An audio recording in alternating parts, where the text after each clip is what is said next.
ماشاء اللہ لا حول ولا قوة الا باللہ العلی العظیم۔ اعوذ باللہ من الشیطان الرجیم، بسم اللہ الرحمن الرحیم۔ الحمد للہ وکفی، الحمد للہ علی آلائہ، الحمد للہ علی نعمائہ، الحمد للہ علی ما ہدانا والشکر علی ما اولانا، والحمد للہ بارئ الخلائق اجمعین، والحمد للہ رب العالمین، والصلاۃ والسلام والتحیۃ والاکرام علی سیدنا و سید الانام، شفیع ذنوبنا و طبیب قلوبنا، مولانا و مولا العالمین، رحمۃ للعالمین، بالقاسم محمد۔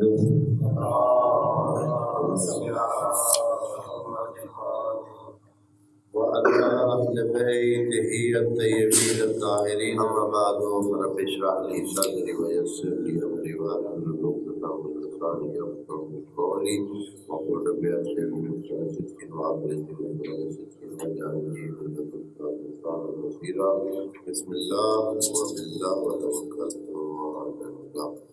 قال الله تبارك وتعالى في سورة الحجرات آیت نمبر 3-4، ان الذين يغضون اصواتهم عند رسول الله اولئك الذين امتحن الله قلوبهم للتقوى لهم مغفرة وأجر عظيم۔ ان الذين ينادونك من وراء الحجرات أكثرهم لا يعقلون، ولو أنهم صبروا حتى تخرج إليهم لكان خيرا لهم، والله غفور رحيم۔ يا أيها الذين آمنوا إذ جاءكم فاسق بنبأ فتبينوا أن تصيبوا وعليكم السلام أن تصيبوا قوما بجهالة فتصبحوا على ما فعلتم نادمين۔ صدق اللہ العلی العظیم۔ ہم سورہ حجرات میں بات کر رہے ہیں، آیات کی تشریح عرض کر رہے ہیں۔ عرض کیا ہے کہ بنیادی طور پر سورہ حجرات انسانی رویوں کے بارے میں اسلامی نقطۂ نظر کو بیان کرتی ہے، دینی نقطۂ نظر کو بیان کرتی ہے، خدا خواہ نقطۂ نظر کو بیان کرتی ہے کہ ان انسانی رویوں میں خدا کیا چاہتا ہے اور تہذیب کے تقاضے کیا ہے۔ ان حوالوں سے جن کا ذکر ان باتوں میں، وعلیکم السلام، ان آیات میں جن کا ذکر ہے، اس میں سب سے پہلے جو بات اس آیت میں یا اس سے پہلی آیات میں کہا گیا تھا، سب سے پہلے یہ ہے کہ جو آپ کے لیے قانون خدا وضع کیا گیا ہے اس سے آگے نہ بڑھے، اس سے زیادہ اپنے آپ کو مولائی بنانے کی، خدائی بنانے کی اور بہت نیک پاک بننے کی کوشش مت کرے۔ جتنا کہا گیا ہے اتنا کرے، اگر یہ بھی کر لیا تو آپ کا کمال ہے، اب اس سے زیادہ نہ بڑھے، خدا نے جو حکم دیا ہے اتنا ہی کرے۔ دوسرے میں بات کی تھی احترام شخصیات کی، کہ اگر دینی شخصیات، اگر خود رسول گرامی، باقی انبیاء کوئی آپ کی محفل میں موجود ہو تو اس محفل میں دھیمے لہجے میں بولے، اونچی آواز میں نہ بولا کرے۔ یہ چیزیں ساری اس لیے شاید کہیں ہیں کہ وعلیکم السلام، تاریخ میں یہ واقعات پیش آئے ہیں کہ لوگوں نے نبی کی محفل میں کیا کیا ہے، اونچی آواز میں بولا ہے، اور یہ کتابوں میں لکھا ہے، تاریخ کی کتابوں میں لکھا ہے، احادیث کی کتابوں میں لکھا ہے۔ بلکہ حضرت جب آخری دنوں میں حضرت بیمار تھے اور ان کی طبیعت تھوڑی اپنے نارمل اس سے کم تھی، صحت کم تھی، اس وقت سب مومنین ان کے گھر جمع ہو گئے۔ حضرت کی تیمارداری کے حوالے سے ہی ان کا جانا ہوا ہوگا۔ سارے اصحاب یا بہت سارے اصحاب جتنے وہاں آ سکتے تھے یا بیٹھ سکتے تھے ان کے کمرے میں، گھر میں، تو وہاں جمع ہو گئے۔ اور وہاں ساتھ ہی ایک تو یہ ہے کہ نبی کے ہوتے ہوئے بولنا شروع کر دیا، آپس میں بحث کرنا شروع کر دیا۔ کسی نے کہا کہ اب کیا بنے گا، نبی جو ہے وہ بیمار ہے، اب جانا تو ہے ہی۔ خود نبی بھی پہلے آگاہ کر چکے تھے کہ میں نے اس سال اس دنیا سے چلے جانا ہے۔ ہو سکتا ہے ابھی یہ غدیر خم میں کھڑے ہو کر نبی نے کہا تھا کہ مجھے بلایا جائے گا اور جلدی ہی میں آپ کو کیا ہے ودا کر جاؤں گا۔ تو لوگوں کے ذہن میں باتیں تو تھی، تو وہاں شور باتیں شروع ہو گئی۔ کسی نے کہا کہ بھائی ہم یہ کریں گے، کسی نے کہا ہم یہ کریں گے، کسی نے کہا کہ فلاں کو بنا دیا ہے نبی نے، اپنے بعد متعین کیا ہوا ہے فلاں۔ تو آپس میں اتنا اونچی آواز میں بولے، رولا ڈالا کہ نبی کی طبیعت پہ ملال آ گیا، اور حضرت نے کہا ہے قوموا عنی، نکل جائیں یہاں سے سارے۔ کسی نبی کے سامنے اس طرح بولنا مناسب نہیں ہے۔ یہ نبی نے وہاں ان کو سب کو جو ہے وہاں سے نکال دیا جو بھی بیٹھے تھے۔ اب ہم اس کی تشریح کیوں کریں کہ کون بیٹھے تھے، جو بھی تھے ناروا رویہ اپنائے ہوئے تھے نبی کے سامنے، اور نبی کو مجبوراً یہ بات کہنی پڑی کہ قوموا عنی، میرے پاس سے اٹھ جائے۔ اس کے بعد جو آیت نمبر 3 میں یہی بات کہی کہ خدا کریم نے اجر بیان کیا، وعلیکم السلام، اجر بیان کیا ہے ان لوگوں کا جو نبی کے سامنے کم آواز میں بولتے ہیں، دھیمی آواز میں بولتے ہیں۔ اور یہ چیزیں اس کو یہی سمجھیں کہ یہ ایک معلم کا احترام ہے۔ نبی ہمارے لیے کیا حیثیت رکھتے ہیں؟ معلم، یعلمہم الکتاب والحکمہ۔ تو نبی ہمارے کیا ہیں؟ معلم ہیں، مزکی ہیں، ہماری تربیت کرنے والے ہیں، ہمیں تعلیم دینے والے ہیں۔ وہی عنوان تعلیم دینے والا اور تربیت دینے والا اور ہادی ہیں، ہدایت دینے والا، یہ عناوین ہیں جن کی وجہ سے خدا کریم نے یہ احترام ان کے لیے رکھا ہے کہ ان کی محفل میں کم آواز میں بولا جائے اور دھیمی آواز میں بولا جائے، اور پھر خدا کریم نے اس کا اجر رکھا ہے۔ اجر میں دوستو عرض کیا ہے آخری لائن میں، اجر کی 2 قسمیں ہیں، ایک مغفرت اور ایک اجر عظیم۔ مغفرت سے مراد دنیاوی اجر ہے، اور دنیاوی اجر سے یہ مراد ہے کہ آپ کو خدا کریم اسی دنیا میں اتنی نعمتوں سے نوازے گا کہ آپ کی زندگی خوشحال رہے گی۔ کن کی؟ جو اپنے معلم کا احترام کریں، جو اپنے ہادی کا احترام کریں، جو اپنے مزکی کا احترام کریں، جو ان کو سکھانے والا ہے، تربیت دینے والا ہے، تعلیم دینے والا ہے، جو بھی ان کا احترام کرے۔ اور دوستوں آپ مانیں یا نہ مانیں، میں جانتا ہوں کتنے شاگرد ہیں جو بالکل پڑھائی میں نیل بٹا نیل ہیں،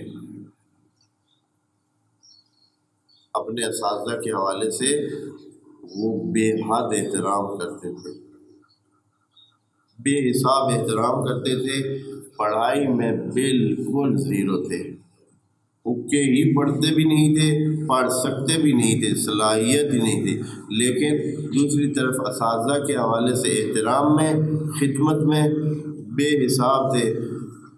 خدا نے ان کو اس زندگی میں ان سے کئی گنا زیادہ نوازا جو پڑھائی میں تیز تھے، اپنی پڑھائی میں تیز ہونے کی وجہ سے اساتذہ کا احترام کم کرتے تھے۔ پڑھائی میں تیز تھے، سمجھ آتی تھی، بعض اوقات اساتذہ کو بھی کس میں ڈالتے تھے؟ ہاں، مشکل میں ڈالتے تھے کہ بھائی یہ سوال ذرا کریں، ممکن ہے کہ پتہ نہیں ان کو آتا ہے یا نہیں آتا۔ تو وہ کیا ہو گیا، آخر میں علم تو حاصل ہو گیا، لیکن دنیا میں کیا ہوا، ان چھوٹی چھوٹی جو بے احترامیاں بعض اوقات اس سے ہوئیں، اس کے نتیجے میں ساری زندگی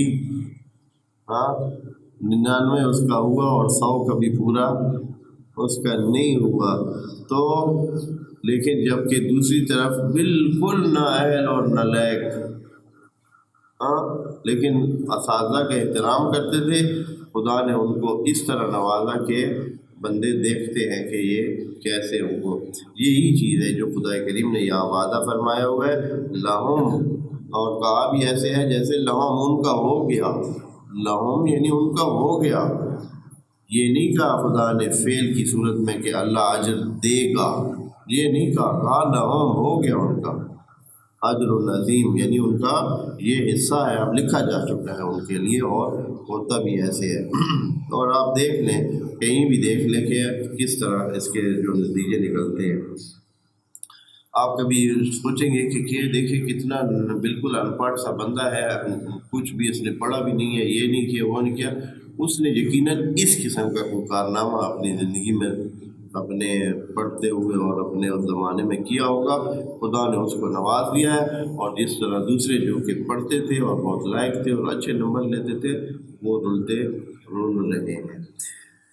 ہوتا ہے یہ بہت مہم ہوتی ہیں یہ باتیں، حتیٰ یہ جو کبھی استاد کی بعض اوقات مار پیٹ، کتنے ہیں جو ابھی آپ ٹی وی کے بعض شوز میں یا کہیں بڑی شخصیت آ کر بیٹھی ہوتی ہے اور وہ یہ بتاتی ہے کہ اساتذہ کی اس وقت کی جو ہمیں پھینٹی لگی تھی نا، اس کی وجہ سے ہم یہ آج اس اچھے رتبے پہ فائد ہو گئے، اگر اس دن وہ نہ ہوتا ہم نے اپنے راستے سے بگڑ جانا تھا، اور پھر کبھی اس جگہ پر کبھی بھی ہمیں پہنچنا نصیب نہ ہوتا۔ تو یہ چیزیں بہت مہم ہیں، اور خدا کریم نے یہ چیزیں یہاں انہی آیات میں یہ چیزیں بیان فرما رہے ہیں۔ آیت نمبر 4 میں یوں ہے، یہ بھی ایک تہذیبی درس ہے، آیت نمبر 4 میں اس میں یہ ہے کہ اس وقت یوں ہوتا تھا کہ تھوڑا دور سے ہی بندے کو بلا لیتے تھے، جیسے عام طور پر گاؤں میں یا کم تہذیب یافتہ ایریاز میں یہ ہوتا ہے کہ پرے سے ہی، اس وقت نہ گھنٹیاں ہوتی تھی نہ ہی دروازے، دروازے بھی نہیں ہوتے تھے، گھنٹیاں بھی نہیں ہوتی، کسی کا دروازہ اور گیٹ اپنے اس پہ لگا ہوا تھا، نہیں تو کیا کرتے تھے، کوئی چیز اٹھا کے رکھ دیتے تھے، کوئی چیز ایسے، مثلا جیسے ابھی راستے کو بند کرنے کے لیے کیا کرتے ہیں جی، جب کوئی راستہ ہے یہ گاؤں والوں نے بند کرنا ہو تو کیا کرتے ہیں، آگے کوئی ڈینگر شینگر رکھ دیتے، ادھر سے اب کوئی نہ گزرے، تو اس وقت بھی اس طرح کی کوئی موانع رکھ دیتے تھے، سب کے دروازے نہیں ہوتے تھے، کسی کا کوئی ہوگا بھی صحیح، اب یہ بالکل نہ کہیں کہ ٹوٹل نہیں تھے، لیکن زیادہ تر لوگوں نے اپنے گھروں کے سامنے، بلکہ بعض تو گھروں کے سامنے پردے بھی نہیں ہوتے تھے، بس ایسے انہوں نے ایک راستہ گزرنے کے لیے رکھا ہوتا تھا، یہ تھا ایسے، اب کیا کیا جائے۔ تو پھر کیا طریقہ تھا، طریقہ یہ ہوتا تھا کہ دور سے ہی آواز لگاتے، جی باہر سے ہی کھڑے ہو کر کیا کرتے، آواز لگاتے تھے کہ فلاں آ جا۔ ابھی بھی آپ دوست جو گاؤں میں رہتے تو بعض اوقات گاؤں میں بھی اس قسم کی حالت بعض گاؤں میں ابھی بھی موجود ہے کہ وہ باہر کھڑے ہو کر کیا کہتے ہیں، اوپر سے آواز دے دیتے ہیں کہ بھائی باہر آ جائے۔ تو اس وقت یہ عرب بھی اسی طرح بات کرتے تھے کہ باہر آ کر کھڑے ہوتے تھے، کہتے یا محمد، ذرا باہر آئے، میں تو تہذیب کے ساتھ ایسے باہر آئے کہہ رہا ہوں، وہ پتہ نہیں کس انداز میں بولتے تھے۔ تو خدا کریم کو یہ طریقہ کار ناپسند لگا، یہ نبی کے حوالے سے۔ باقی آپس میں آپ جیسے مرضی ہے بولیں، بہتر تو ہے کہ ادھر بھی دھیان کریں تہذیب کے دائرے میں اور طریقہ کار کے مطابق قریب آ کر بولیں اور کوئی مناسب انداز میں بولیں، لیکن نبی کے حوالے سے خدا کریم نے کہا کہ نہیں، ایسا نہیں کرنا ہے کہ آپ دور سے آوازیں دیں۔ کیا کریں پھر اے اللہ، نہ گھنٹی ہے نہ دروازہ ہے، کریں کیا ہیں جی، کیسے بلائیں؟ تو خدا کریم نے کہا کہ نبی کا احترام اس میں ہے کہ چپ چاپ آرام سے بیٹھے انتظار کرے۔ انتظار جو ہے یہ خدا کو پسند ہے، انتظار کریں۔ کب تک انتظار کریں اے اللہ؟ کہا کہ جب نبی خود آ جائیں تو پھر ان سے جو بات کرنی ہے کر لیں۔ آپ کو ضرورت نہیں ہے کہ آپ نبی کو گھر سے کیا کریں، بلوائیں اور ان کو آنے پر مجبور کریں، ان کو کہیں کہ ہو سکتا ہے کوئی یقیناً نبی ہے، ان کا ایک ایک منٹ بھی انہوں نے ویلا اور بغیر وجہ کے کہیں نہیں لگانا، وہ جو بھی ہوگا وہ ان کا اپنا جو بھی طریقہ کار ہے وہ خدائی ہی ہوگا۔ آیت نمبر 4 کو پڑھتے ہیں، فرماتے ہیں کہ یہاں خدا کریم نے کیا کیا، اپنی ٹون پھر تبدیل کر دی، یعنی یہاں غیب کی بات کی، یعنی تیسری پارٹی کے بارے میں بات کی، مخاطب نہیں کیا۔ دیکھیں نا پچھلی پہلی اور دوسری آیت میں کیا کیا تھا، یہ خود ساری چیزیں بہت مہم ہوتی ہیں۔ کبھی خدا کریم ڈائریکٹ بات بلا کر کہتا ہے کہ اے ایمان والو، اے ایمان لانے والو یہ بات سنو۔ ادھر ان جو یہ باتیں ہیں یہ تھوڑی سی ایسی ہیں کہ کسی کو مخاطب کرنا خود خدا کریم نے بھی یہ دیکھیں کتنا تہذیب کا انداز اپنایا۔ حالانکہ خدا کے لیے تو کوئی مسئلہ نہیں ہے، وہ کسی کو بھی کہہ دے کہ اے مومنو، اے فلاں جگہ والو، یا ایھا الناس، کوئی بھی کہہ دے، لیکن ایسے نہیں کیا۔ خدا کریم نے تیسری پارٹی کے حوالے سے کلی بات کی ہے۔ کیا کہا ہے؟ ان الذین، وہ لوگ، یہ نہیں کہا کہ آپ ہیں نہیں ہیں، آپ اچھے ہیں، آپ میں سے کوئی ایسے کرتا ہے نہیں کرتا ہے، کسی کو یہ نہیں کہا، بلکہ کیا کہا کہ ایسے لوگ، ان الذین یعنی ایسے لوگ، ینادونک، اے نبی جو تمہیں بلاتے ہیں، ندا دیتے ہیں، بلاتے نہیں ہیں بلکہ کیا کرتے ہیں، ندا دیتے ہیں، ذرا دور کھڑے ہو کر آواز دیتے ہیں۔ کدھر سے؟ من وراء الحجرات، یعنی باہر ہی کھڑے ہو کر کیا دیتے ہیں، آواز دیتے ہیں، یا نبی اللہ، اس طرح۔ اکثرهم لا یعقلون، ان میں سے اکثر کیا ہے، خدا نے اپنی طرف سے کچھ نہیں کہا کہ میں ان کو کچھ برا اجر دوں گا یا ان کو کوئی گناہ ان کا ہوگا یا کوئی ماری، ہاں کہ یہ بے عقلی ہے، یہ عقل کی لیول سے کم تر کام ہے، یہ بے عقلی ہے۔ لیکن ساتھ یہ بھی کہا اکثرهم لا یعقلون، یعنی بعض تو سادے ہوتے ہیں، ان کو ان چیزوں کی طرف توجہ نہیں ہوتی ہے، وہ تو اس قابل بھی نہیں ہوتے کہ ان کو یہ چیزیں سکھلائی جائے، تو وہ تو ہم ان کو کچھ نہیں کہہ سکتے ہیں، یا کچھ ایسے ہوتے ہیں، لیکن یا مجبور ہوتے ہیں۔ مثلا ایک بندہ مجبور ہے اور نبی کے ساتھ بہت ضروری کام ہے، وعلیکم السلام، بہت ضروری خبر پہنچانی ہے، اور اس کے علاوہ راستہ بھی نہیں ہے، نہ تو کوئی گھنٹی لگی ہوئی ہے، نہ ہی دروازے کے سامنے وہ دروازے کا کنڈا ہے جس کو بجایا جائے، کچھ بھی نہیں ہے، تو کیسے کیا جائے؟ نبی کو بلانا بھی ہے، ضروری ہے، بہت مہم بات کرنی ہے، تو ان کے بارے میں نہیں کہہ سکتے کہ لا یعقلون، وہ تو ایک ضرورت ہے، ایک مجبوری ہے۔ لیکن وہ جن کی ضرورت نہیں ہے، جن کا ایک سادہ سا مسئلہ ہے، یا وہ جو نبی کو ویسے ملنا چاہتے ہیں، ایسے ہی بس دل چاہ رہا ہے کہ نبی کو اپنی محفل میں بٹھائیں، ہوتا ہے ایسے ہی تھا، اکثر نبی مسجد میں ہی ڈیرا لگائے رہتے تھے اور زیادہ تر ادھر ہی سارے مومنین اور اصحاب بھی جمع ہوتے تھے، اور وہاں اسی طرح کی محفل ہوتی تھی، دینی محفل، البتہ گپ شپ والی نہیں کہ بھائی ادھر گپے لگا ہے جی۔ اکثرهم لا یعقلون، اکثریت ان میں سے لا یعقل ہے، یعنی عقل ان میں نہیں ہے، تہذیب نہیں ہے، ان کو چاہیے کہ عقل مند بنے، تہذیب حاصل کرے۔ کیا کرے اللہ پھر؟ ان ان کا دل چاہ رہا ہے کہ نبی ان کے ساتھ ہوں، ان کے پاس ہوں، ان سے باتیں کریں یا ان سے کوئی مسئلے پوچھیں۔ کہتے ہیں بلو انہم صبروا، اگر یہ لوگ صبر کریں، باہر ویٹ کریں، انتظار کریں، منتظر بن جائیں، حتی تخرج الیہم، وہاں تک کہ تو خود سے تخرج الیہم، ان کی طرف باہر آئے، بغیر بلائے کہ اپنی مرضی سے اپنی ضرورت کے مطابق۔ یقیناً خدا کریم کو بھی پتہ ہے کہ نبی بلا وجہ گھر میں نہیں رہے گا، ضرورت کے مطابق وہ گھر سے باہر اپنی ڈیوٹی اور اپنے کام، تبلیغ اور تشریح دین کے کام کے حوالے سے ہی انہوں نے ساری زندگی گزارنی تھی۔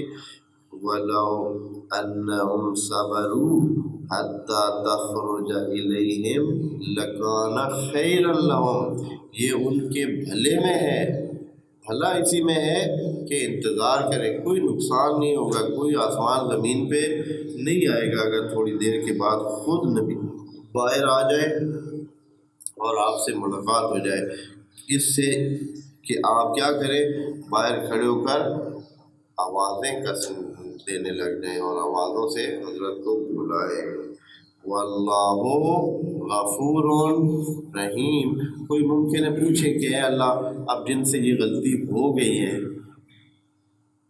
اب یہ آیت تو ابھی نازل ہوئی ہے، پتہ نہیں یہ کس سنہ میں یہ نازل ہوئی تھی، اس کے سنہ وصول کے بارے میں اس صورت کے نازل ہونے کے حوالے سے ادھر یہ مدنی صورت ہے، مدینہ میں ہی نازل ہوئی ہے، اور بہرحال ادھر انہوں نے کوئی تاریخ کے حوالے سے نہیں لکھی ہے۔ اگر تاریخ دیکھنی ہو تو تاریخ بھی دیکھی جا سکتی ہے، بعض اوقات بعض صورتوں کی تاریخیں نزول درج ہوتی ہے۔ تو فرماتے ہیں کہ واللہ غفور رحیم، ہے اللہ اگر کسی سے یہ ہو گئی ہے، ابھی تک صورت نازل ہوئی نہیں تھی، یہ بات بتلائی نہیں گئی تھی، تو کئی لوگوں نے اس طرح دور سے آوازیں دے کر نبی کو بلوایا تھا، تو ان کا کیا بنے گا؟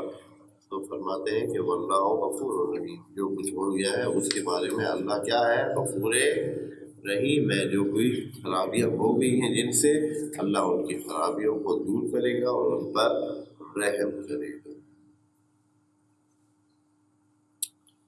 اب آج یہ جو ابھی آیت اگلی پڑھنے والے کہا ہے نا کہ یہ صورت تقریباً ساری ہی انسانوں کو زندگی کے ڈھب سکھانے والی ہے اور انسانوں کو زندگی کا راستہ بتانے والی ہے۔ جو یہ بات ابھی کہہ رہے ہیں، یہ آیت اگر اس انسانوں میں نافذ ہو جائے تو انسانوں کی زندگی اسی دنیا میں ہی جنت بن جائے، جو ابھی آیت پڑھنے والے ہیں۔ اور خدا کریم ایک حکم دے رہا ہے کہ انسانوں آپ کو کیا کرنا چاہیے، وہ یہ ہے کہ یا ایھا الذین آمنوا، اور یہ بتا بھی ایمان والوں کو، بتایا جا رہا ہے ایمان والوں کو۔ خدا کو پسند ہے کہ ایمان والے تو ضرور ایسے کام کریں، دوسرے کریں یا نہ کریں ان کی مرضی، لیکن جو مومن ہو چکے ہیں ان کو یہ اپنانا چاہیے، یہ طریقہ کار اپنانا چاہیے۔ کیا ہے؟ یا ایھا الذین آمنوا، اے ایمان لانے والو، ان جاءکم فاسق، اگر آپ کے پاس فاسق آئے، کوئی بات بتائے، فاسق آئے اور بات بتائے، بنبأ، پھر کیا کریں؟ کہا کہ اس کی بات پر یقین، پھر کیا کرے اللہ؟ ہاں بالکل ہی چھوڑ دیں۔ کسی نے آ کر بتایا مثال کے طور پر کہ آگ لگی ہوئی ہے، ہاں کہیں آگ لگی ہوئی ہے، تو اب آگ تو ایسی ہے کہ ہم کہیں کہ اچھا آپ فاسق ہیں، آپ کی بات ہم نے ماننی نہیں ہے، ادھر سچ مچ آگ لگی ہوئی ہو، پھر کیا کریں؟ کہا کہ فتبینوا، اپنی جستجو کریں، تحقیق کریں، بات کو معلوم کرنے کی کوشش کریں۔ یہ نہیں کہ بات کو بالکل نظر انداز کریں، یہ نہیں کہہ رہے ہیں۔ اگر فاسق آئے اور کوئی بات بتلائے تو آپ کیا کریں؟ اس کو تبین کرے، اس کی تحقیق کرے، پتہ چلائے کہ حقیقت ہے یا نہیں، صرف اس کی بات پر اعتبار کرتے ہوئے کوئی اقدام نہ کرے کہ جس سے آپ کو نقصان ہو۔ یہ کہاں کس لیے، یہ شان نزول اس کی کیا ہے اس آیت کی؟ ولید ابن عتبہ جو کہ ولید ابن عقبہ، اس کو نبی کریم نے بھیجا کہ جاؤ اور قبیلے بنی مستلق، ایک قبیلہ تھا مدینہ کے آس پاس میں، ان کے پاس سے زکوٰۃ لے آؤ۔ یہ بندہ خدا گیا وہاں، کچھ یقیناً بندے بھی اس کے ساتھ تھے، 2-4 بندے بھی ہوں گے۔ یہ گیا تو ان کو خبر ہو گئی بنی مستلق کے قبیلے والوں کو کہ نبی کا نمائندہ ہماری طرف آ رہا۔ انہوں نے استقبال کی تیاری کی۔ استقبال کے لیے کچھ گھوڑ سوار یا کچھ ایسے بندے انہوں نے شہر سے باہر بھیجے کہ جو انتظار میں تھے کہ یہ لوگ آئیں، ان کا استقبال کریں اور نبی کے نمائندے کا احترام کریں۔ ادھر سے یہ صاحب یہ انہوں نے دور سے جب دیکھا کہ بھائی لوگ تو باہر کھڑے ہیں، گھوڑوں پہ موجود ہیں، اور لگتا تو یہ ہے کہ تیار کھڑے ہیں، جو ہی ہم یہ 5-4 بندے جائیں گے انہوں نے ہمیں کیا کر لینا ہے، دبوچ لینا ہے۔ اور کیونکہ اندر دل میں کیا تھا، وہی ایک خاص قسم کی جو فسادی اور خرابی کا وہ عنصر ہوتا ہے، وہ دوسروں کے بارے میں بھی وہی سوچتا ہے جو خود کرتا ہے دوسروں کے بارے میں۔ مثال کے طور پر اگر ایک بندہ کسی جگہ چوری کی نیت سے گیا ہے، اس نے دیکھا کہ ایک اور بندہ بھی ادھر آیا ہوا ہے، تو وہ یہ کیا سمجھے گا کہ یہ بھی کیا کرنے آیا ہوگا، چوری کرنے آیا ہوگا۔ یا مثال کے طور پر اگر منڈی میں یا بازار میں کوئی چیز بندہ خریدنے گیا ہے تو وہ دیکھے گا کہ کوئی اور بندہ بھی ادھر موجود ہے، تو پہلا خیال اس کا یہ ہوگا کہ یہ بھی کیا کرنے آیا ہوا ہے، کوئی چیز خریدنے آیا ہوا ہے۔ اس کو نہیں پتہ کہ یہ تو بیچارہ ویسے کسی سے ملاقات کرنے آیا تھا، یا اس کو یہاں کوئی چیز رہ گئی تھی وہ اٹھانے آیا گیا تھا، یا کسی کو پیغام دینے آیا تھا۔ 20 سینکڑوں کام ہو سکتے ہیں، لیکن اس کے ذہن میں یہی ہو سکتا ہے کہ جو میں کرنے آیا ہوں یہ بھی وہی کرنے آیا ہوگا۔ تو اس نے یہ سمجھا کہ یہ تو ابھی ہمیں دبوچ لیں گے اور ہمیں مار دیں گے، وہاں سے ہی بھاگ کھڑا ہوا پیچھے ولید ابن عقبہ، بھاگ کر مدینے پہنچ جائے، اور مدینے آ کر نبی کریم کو بتایا کہ بھائی بنی مستلق والے جو ہیں وہ تو غدار ہو گئے ہیں، اور وہ آپ کے خلاف قیام کر دیا انہوں نے، اور ہمارے ساتھ انہوں نے جنگ کرنے کی ٹھان لی تھی، اور ہم تو بھاگ کے آ گئے۔ جب یہ انہوں نے خبر دی تو نبی نے ظاہراً بنی مستلق والوں کی یہ جرت نہ تھی کہ وہ اس طرح کی گستاخی کرتے، تو حضرت نے شاید ابتدا میں یہ کہا ہو کہ پھر تیاری کریں، ہم ان کو کیا کرتے ہیں، سبق سکھاتے ہیں۔ جب ایک بندہ خبر لے کے آیا ہے جو کہ زکوٰۃ جمع کرنے کے لیے نبی کے نمائندے کے طور پر گیا تھا، اور اس نے آ کر یہ بات کی ہے، تو حضرت نے کیا فرمایا، حضرت نے جو بھی کیا ہوگا مجھے نہیں پتا، لیکن اس آیت کی ٹون بتاتی ہے کہ ہو سکتا ہے جنگ کی تیاری کر لی گئی ہو، یا جنگ کے بارے میں سوچا جا رہا ہو، تو خدا کریم نے یہ آیت نازل فرما دی، فرمایا یا ایھا الذین آمنوا، اے ایمان والو، ان جاءکم فاسقون، اگر فاسق آپ کے پاس آئے، بنبأ، کوئی نبا لے کر، خبر لے کر، فتبینوا، قبل اس کے کہ اس کے خبر کے مطابق اقدام کریں، کیا کریں، تبین کریں، جانچ پڑتال کریں، تحقیق کریں، ان تصیبوا قوما بجہالۃ، کہ آپ جا پڑیں کسی قوم پر حملہ کر دیں ہیں، اس کی خبر پر آپ تیاری کر کے، جنگی تیاری کر کے ایک قوم کو تباہ و برباد کر دیں، بعد میں پتہ چلے کیا فَتُصْبِحُوا عَلَىٰ مَا فَعَلْتُمْ نَادِمِينَ، بعد میں آپ کو کیا ہو، ندامت ہو۔ یقیناً ندامت تو ہوگی اگر غلطی کی بنیاد پر جو ہے کیا کرتے ہیں۔ اکثر ہمارے ہاں بھی یہی ہوتا ہے کہ لوگ بلا تحقیق دوسروں کے کہے پہ کیا کرتے ہیں، عمل کرتے ہیں، اور خود اس شخص سے کبھی نہیں پوچھتے ہیں۔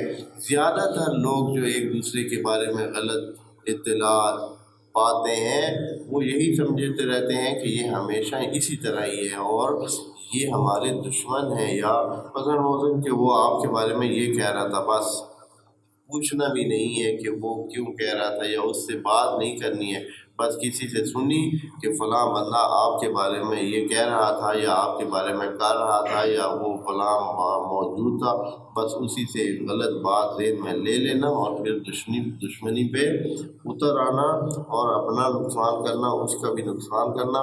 بعد میں پتہ چلتا ہے کہ سرے سے یہ بات ہی نہیں تھی۔ کتنی دفعہ یہ چیز پیش آتی ہے، بہت دفعہ یہ چیز غلطی پیش آ جاتی ہے کہ آدمی صرف کسی کے بتانے پر، کسی کے کہنے پر آدمی وہ اقدام کر لیتا ہے اور بعد میں اس اقدام پر کیا ہوتا ہے، پشیمان ہوتا ہے۔ خدا کریم پہلے ہی بتا رہا ہے یا ایھا الذین آمنوا، اور یہاں دیکھیں نا خدا کریم نے کیا فرمایا، جو فاسق خبر لائے۔ اب فاسق کون ہوتا ہے؟ ویسے تو یہ نازل جس کے بارے میں ہوئی ہے، قرآن کا طریقہ کار یہ ہے کہ حکم کسی شخص کے بارے میں نہیں بیان فرماتا، وہ کیا بتاتا ہے، حکم کلی طور پر بتاتا ہے کہ جب بھی کوئی فاسق آئے۔ اب فاسق کون ہے، یہ بہت مہم مسئلہ ہے۔ فاسق دوستو وہ اس کو کہتے ہیں جو علی الاعلان کوئی نہ کوئی گناہ کرے، گناہ بھی کرتا ہے اور وہ بھی سب کے سامنے، یعنی سب کو پتہ ہے کہ یہ وہ گناہ کر رہا ہے۔ مثال کے طور پر سب کو پتہ ہے کہ یہ بندہ جھوٹ بولتا ہے، یہ فسق ہے۔ سب کو پتہ ہے کہ یہ بندہ مثال کے طور پر دھوکہ دیتا ہے، سب کو پتہ ہے کہ یہ بندہ چوری کرتا ہے، سب کو پتہ ہے کہ یہ بندہ مثال کے طور پر دوسروں پہ ظلم کرتا ہے، سب کو پتہ ہے کہ یہ بندہ گالیاں دیتا ہے، سب کے سامنے دیتا ہے، یہ بندہ رشوت لیتا ہے اور بانگ دول لیتا ہے۔ اسی طرح جو بھی حتیٰ جو بتا کر تارک صلاۃ ہو، ایک ہے نا کہ تارک صلاۃ ہے یعنی نماز نہیں پڑھتا لیکن کسی کو پتہ نہیں ہے، ممکن ہے ہم لوگ یہی حکم ہے کہ آپ یہی سمجھیں کہ گھر میں پڑھتا ہوگا، ہمارے سامنے نہیں پڑھتا ہے تو، لیکن ایک بندہ کہتا ہے کہ یار ہم سے یہ کام نہیں ہو سکتا ہے، ہاں ہم نے تو ایک دن بھی نہیں پڑھی ہے، سیدھی سی بات سب کو علی الاعلان بتاتا پھرتا ہے جی، تو یہ بندہ فاسق ہے اللہ کی نظر میں۔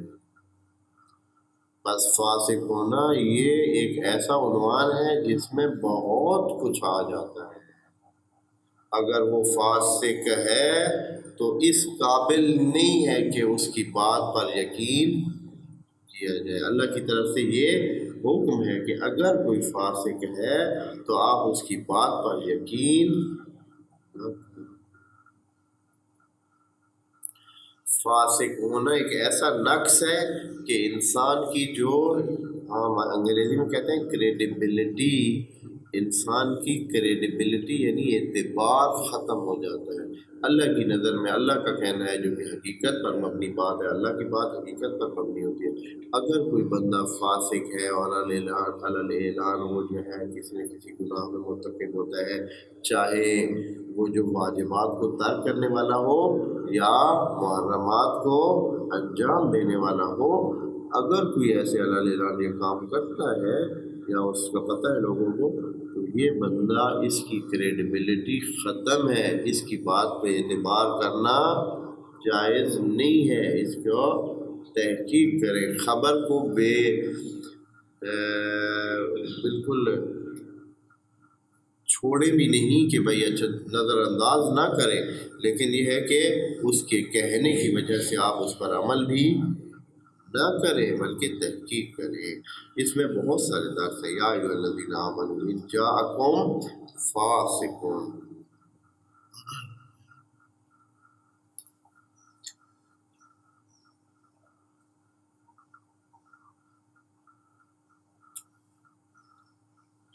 ایک بات اور جو یہاں سے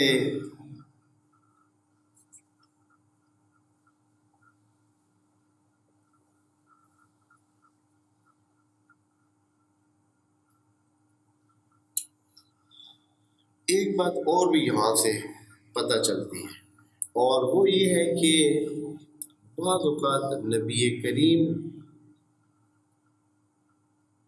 بعض ایسے لوگوں کے حوالے کچھ کام کرتے تھے جو اس قسم کے ہوتے تھے۔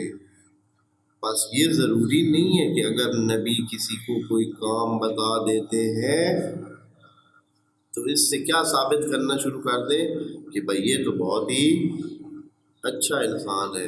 ہاں، اگر نبی کسی کے حوالے کوئی کام کرتے ہیں اور ثابت قدم بھی رہتا ہے اور آمن و عمل الصالحات زندگی کے آخر تک رہتا ہے، وہ قابل قدر ہے۔ لیکن یہ ہے کہ صرف اگر نبی ان کسی کو یہ ذمہ داری دے دیتے ہیں، جیسے اس بندے، یہ 8 ہجری کو مسلمان ہوا ہے، فتح مکہ کے وقت، یہ نہیں تو جنگ کرنے والوں میں سے تھا، صبح شام یہ جو ہے مسلمانوں کے خلاف کام کرنے والے بندوں میں سے تھا۔ اور یہ وہ بندہ ہے ولید بن عقبہ، جو کہ خلیفہ ثالث جو ہے ان کے یہ مادری بھائی بنتا تھا۔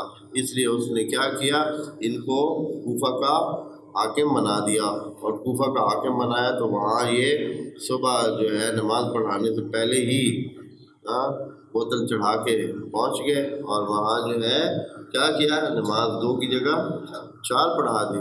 ہاں جی، تو پیچھے والوں نے کہا کہ صاحب جی، سر جی نماز تو زیادہ ہوگی۔ کہا کہ یہ تو کچھ نہیں ہے، اگر کہیں تو اور بھی پڑھا دوں، کچھ اور بھی پڑھا سکتا ہوں۔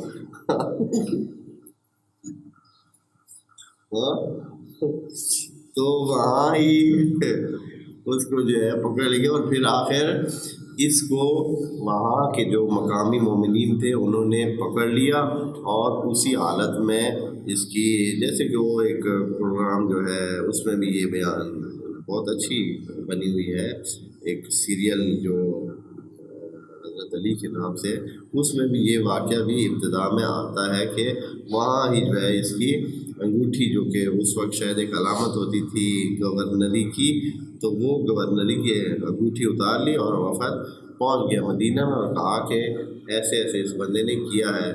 مدینہ سے حکم اس کی معزولی کا پہنچ گیا کہ اس کو معزول کیا جائے اور واپس آیا جائے، تیسرے خلیفہ کے زمانے میں۔ واپس وہاں جب دربار میں پہنچ گیا، بندہ بہت چلاک، بہت ہی ایسے شریر قسم کا تھا یہ۔ ہاں، نبی کے اپنے زمانے میں نبی نے اس کو اور ان کے اس کے والد کو اور ان سب کو شہر سے نکال دیا تھا، اتنے برے ان کے کردار اور سلسلے تھے۔ لیکن پھر جو ہے تیسرے خلیفہ کے زمانے میں ان کو آرام سے واپس بلا لیا گیا، اور وہاں ان کو نہ صرف یہ کہ واپس بلایا گیا بلکہ دربار کا حصہ بھی یہ لوگ بن گئے، اور بہرحال تاریخ میں بڑی عجیب و غریب سلسلے موجود ہیں۔ تو گورنری مل گئی۔ اب جو یہ دربار میں اس کو لایا گیا اور اس سے پوچھا گیا کہ بھائی یہ کام ہوا ہے، گواہ تو پہلے ہی آ چکے تھے، گواہ ہی خود دیکھ کر آئے تھے اور مدینہ میں خبر لائے تھے، کیس پورا تھا۔ ہاں، تو فوراً حکم ہو گیا کہ اس کے کتنے بندے ہیں جی، کوڑے لگنے ہیں ان کو، جو کہ قرآن کا حکم ہے کہ جو بھی شراب پیے تو اس کو کیا لگنے ہیں، کوڑے لگنے چاہیے، کوڑے کا حکم ہے۔ اب جو ہے انہوں نے کہا کہ اس کو 80 کوڑے مارے۔ اچھا، کون مارے بھائی؟ یہ تو خود جو ہے سردار کا پتر ہے، ہاں، خود بھی سردار ہے، سردار کا پتر بھی ہے، تو کوئی 1-2 بندہ آگے ہوئے کہ بھائی ہم مارتے، تو اس نے کہا، وہ لگایا کہ رکنا، مجھے کوڑے وہی مارے جو خود شراب نہ پیتا، جس نے خود نہ پی ہو۔ یہ بڑے دربار میں اس نے اعلان کر دیا۔ اب جب یہ بات اس نے کی تو بالکل خاموشی چھا گئی. کوئی آگے کون بڑھے؟ سب کے جو ہے نا وہ خود سب کے حالات سے آگاہ تھا، بہت ساروں کے، کہ بھائی بہت سارے ایسے بھی تھے جو کیا کرتے تھے، اس قسم کے کاموں میں لگے ہوئے تھے. اس کو پتہ تھا کہ بھائی جس نے کوئی آگے آیا تو میں اس کی کہانی بھی کیا کر دوں گا، بتا دوں گا. کوئی بھی نیڑے نہ آیا. امام علی علیہ السلام وہاں موجود تھے یا آ گئے یا بتایا گا. انہوں نے کہا ہے کہ میں اس کو کوڑے لگاؤں. جب حضرت آئے تو اس کی جو ہے نا پھر آگے سے کیا اس نے کہنا تھا. انہوں نے آ کر خوب اس کو 80 کوڑے یا 100 کوڑے جو ہے وہ لگائے. اب کیا کہہ سکتا تھا؟ کچھ بھی نہیں، نہ تو جرت کے حوالے سے نہ ہی کسی حوالے سے کوئی بات کرنے کی اس کے پاس نہیں تھی. چپ چاپ نیچے سے آئے کرتا کوڑے کھاتا رہا. تو یہ سلسلہ ہے. بہرحال کہا یا ایھا الذین آمنوا ان جاءکم فاسقون. بس فسق بہت وسیع عنوان ہے، اور ہمارے ہاں جو بندہ مومن ہو وہ بہت کم ملے گا. ہمارے اکثر لوگوں میں فسق کا کوئی نہ کوئی عنصر پایا جاتا ہے. ہماری بہت خرابی ہو جاتی ہیں. جو بندہ مثال کے طور پر اپنے والدین کا علی الاعلان بے احترامی کرتا ہے یا دوسرے کو ایسے کام کرتا ہے جو کہ شریعت میں یا دین میں نامناسب سمجھے تھے اور کرتا بھی علی الاعلان ہے، تو ایسے بندوں کو فاسق کا درجہ مل جاتا ہے. اور جب فاسق کا درجہ مل جائے تو یہ آیت اس پر فٹ آتی ہے. اس کی بات نہیں مانی ہے، اس کی بات جلدی نہیں مانی، اس کی بات کے بارے میں تحقیق کرنی. تو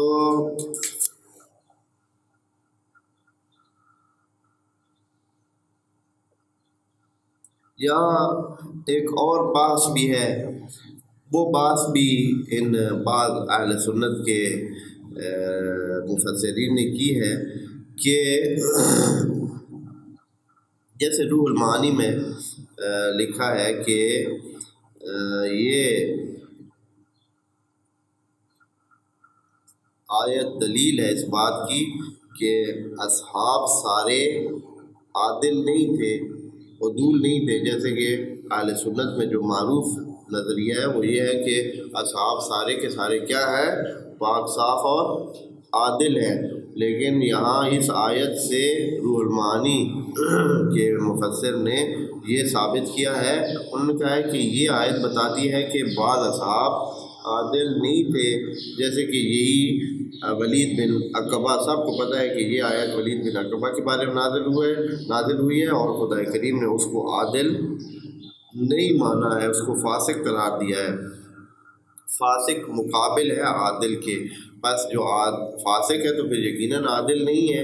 اب عادل نہیں ہے تو اس سے یہ ثابت ہوتا ہے کہ آپ سب اصحاب کو ایک پورے کا پورا ایسے سرٹیفکیٹ نہیں دے سکتے ہیں، اور یہ بندہ اصحاب میں سے شمار ہوتا ہے. مزے کی بات یہ ہے کہ یہ بھی کیا تھا، صحابی رسول تھا. اور صحابی رسول بھی عام تو نہیں تھا، کچھ ایسا تھا کہ حضرت نے اس کو اتنا جانا کہ کیا کیا، بھیجا کس کے لیے، زکوٰۃ اکٹھی کرنے کے لیے بھیجا. تو کچھ تو حضرت نے اس کا وہ جو ہے قرب یا دربار میں کچھ تو اس کی سلسلہ تھا کہ اس کو جو ہے بھیجنے کے لیے حضرت تیار ہو گیا، اور حضرت نے اس کو بھیج دیا کہ جا کر زکوٰۃ اکٹھی کر کے لے آئے. تو یہ بھی اصحاب میں سے ہے، اور اصحاب کے بارے میں یہ آیت نازل ہوئی ہے. بس ہم یہ قاعدہ کلیہ آپ سے بنا لیں کہ بھائی جو بھی اصحاب میں شامل ہو گیا بس آپ اس کی بات مت کریں، ایسا نہیں. اس کے بعد جو آیت نمبر 7 ہے، ہمارا ٹائم ختم ہے، انشاءاللہ اگلی دفعہ اس کے لیے. السلام علیکم.